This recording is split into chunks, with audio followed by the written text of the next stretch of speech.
Children who end up in the child welfare system often go to non-Indigenous caregivers. As a result, many grow up not knowing their culture, language, or clan. It ends up having a very similar effect to what was being done through residential schools and the 60s scoop. Even worse, it breaks up families for years.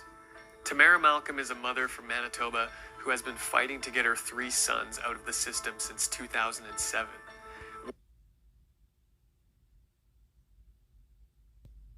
MP Charlie Angus brought this up during question period after the census was released. The documents show that federal programs are so underfunded that Indigenous parents actually have to give their children away to provincial foster care in order to get help. There's something fundamentally wrong.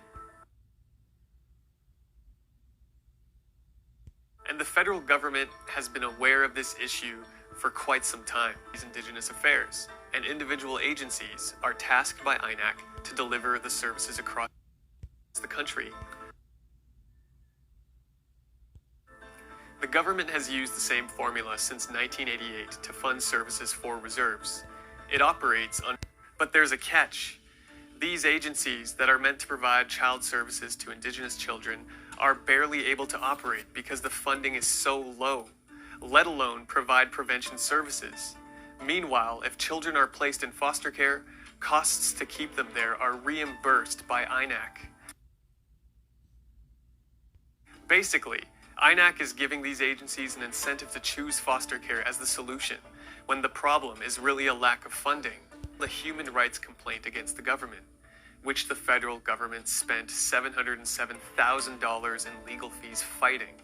The most shocking thing about this whole case has been that we had to file it at all. Why did we have to take the Canadian government to court to get them to treat little kids fairly? Like, these are little kids. Shouldn't any moral government do that as a matter of course? And against Indigenous children and ordered the government to fix the problem immediately. 3 non-compliance orders later, it remains unsolved.